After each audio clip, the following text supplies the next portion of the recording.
And welcome into One on One, New York's longest running sports call in show. Along with Danny Scott, I'm Colin Loughran. We're now pleased to be joined by seven-time Edward R. Murrow Award winner and Fox Sports reporter Tom Rinaldi.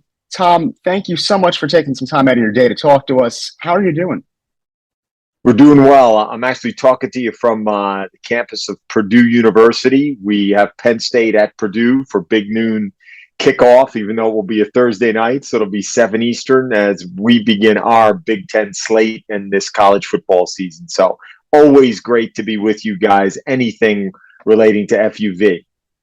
Well, we certainly appreciate it. You know, you are one of the most established reporters in the industry. I have to ask right off the bat here, what initially motivated you to pursue this type of work in the field? Colin, I'd say this to both you and to Danny, you guys are so far ahead and beyond of where I was when I was your age and at your chapter in my journey. I had no idea that I would do this.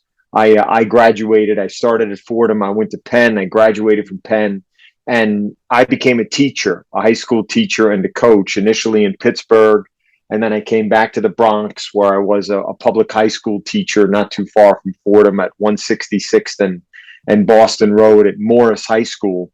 And if you would have told me then that this would be the life and the shape of the life professionally that I had, I would have fallen over in shock. So when I think of the steps that you guys are taking, all the experiences that you're banking, all the craft that you're developing, believe me, 10 minutes from now, you're going to be taking my spot. So you've covered just about everything that I can think of, every sport from golf, tennis, college football, NFL, NBA, everything. You've done it all. But what is your favorite sport to cover, and why would you say that is? Danny, this isn't going to be a satisfying answer, but I really mean it. It's whatever sports in season. And the reason I say it is because I've been so blessed to have the two sides of the coin, to be able to do event coverage and the present tense adrenaline of that from sideline or interviews. But then the other side of the coin, to be a featurist and to do the stories that depict the journeys or some of the circumstances involving the coaches, the players, the programs that they've come from. So to have that balance, that's why I say whatever's in season. Just college football has such an incredibly rich warehouse of stories when you have the national canvas to choose from.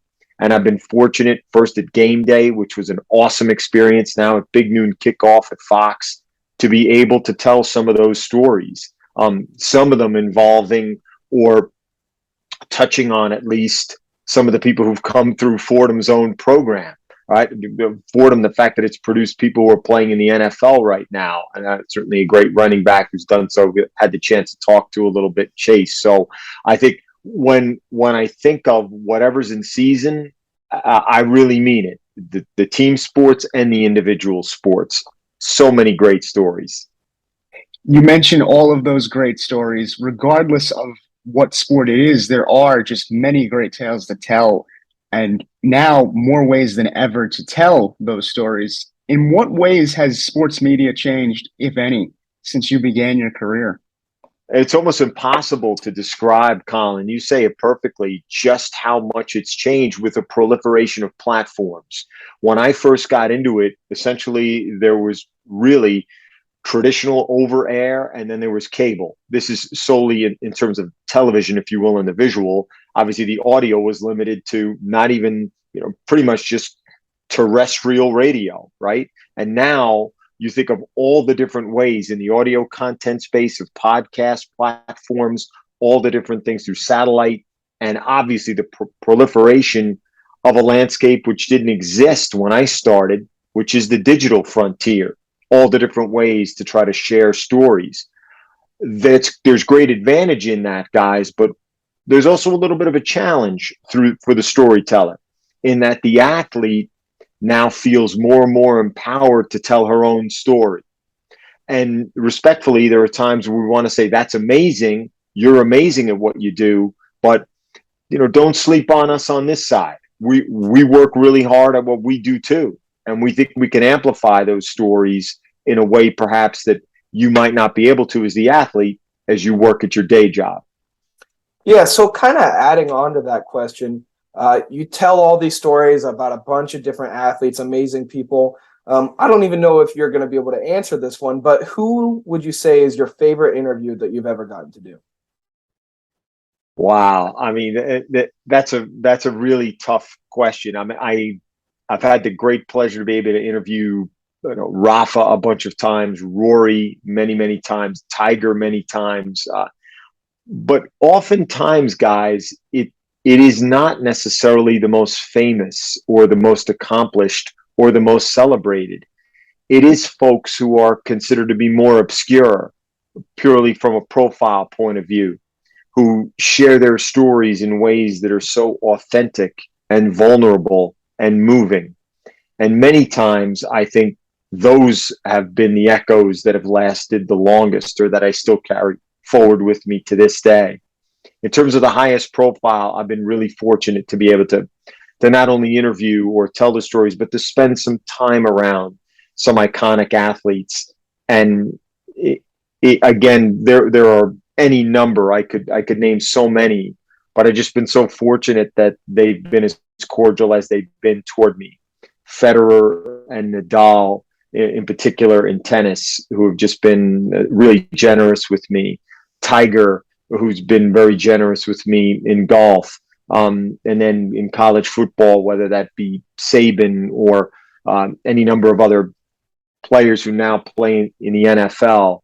What the kindness that Steve Kerr has shown toward me, or Steph Curry, or we've just been very fortunate.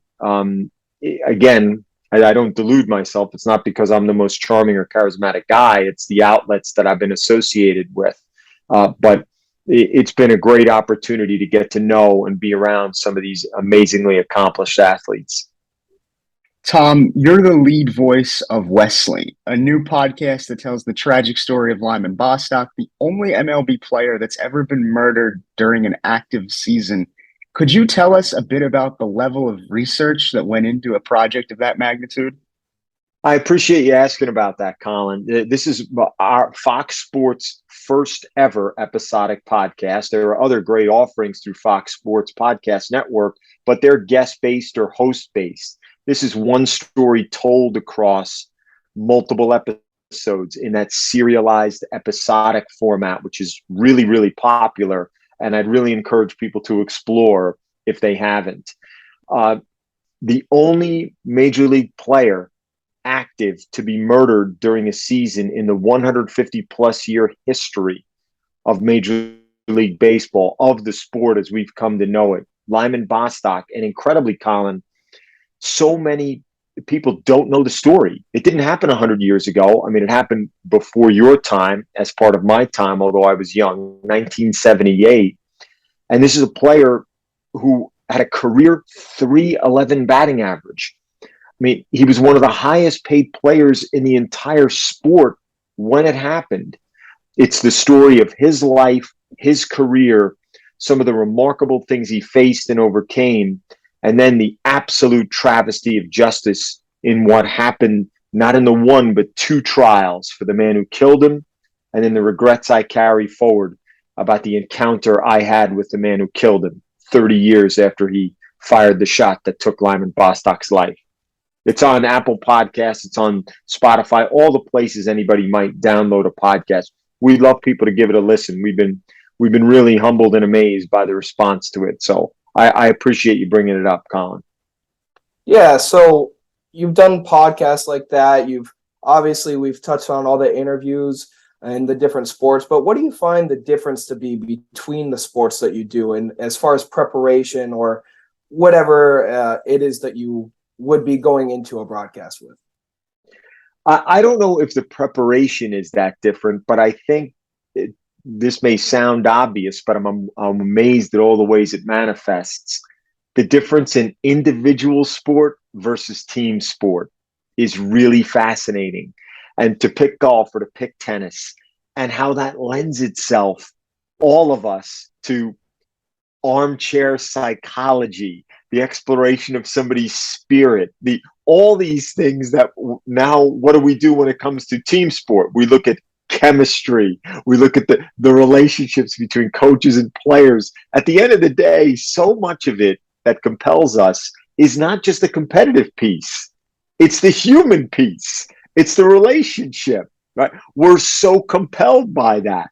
And I think when you take the athlete out of the team system and just have her alone on the stage, Serena alone on the stage, it's so compelling.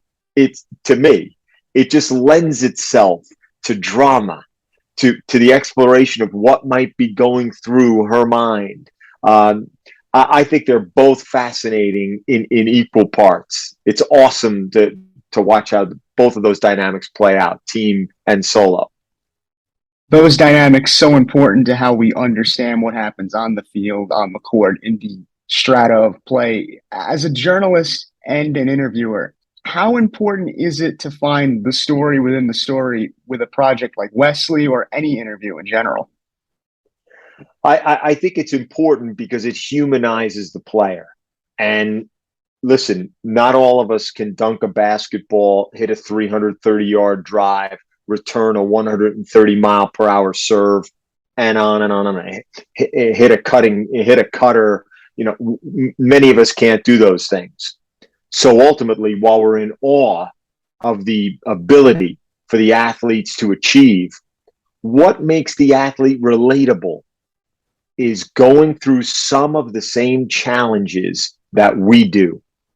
And that's why I think, guys, to use a specific example, Rory McIlroy, who I have endless admiration for, and who is as good and as accessible and as open an athlete for a one-name brand as there is in the world. I think the reason that people connect to him and that he turns the individual into the collective is because he allows the world in his own way to know him.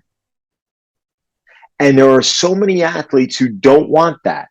I respect that. That they don't want the world to know who they are. They want to keep that piece to themselves. And that's why, to me, Rory stands apart so boldly.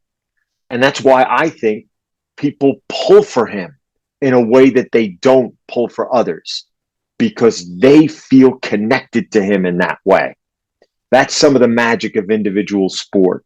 You know, sometimes, guys, I had the opportunity to talk to the Alabama football team, which was a great honor. I did it a couple of weeks ago.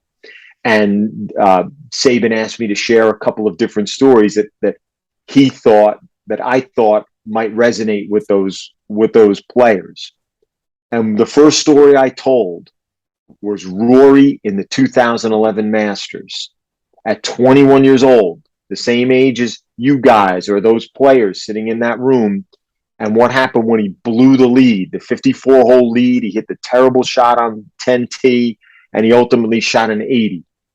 And all the narrative began about the scar tissue, the fact that he wouldn't be a champion, all those things, and what he achieved in the very next major, which was in record-setting fashion to win the U.S. Open.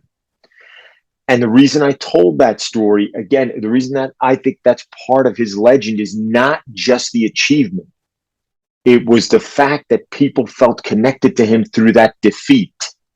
And then they celebrated the victory all the more. I can't say enough about Rory.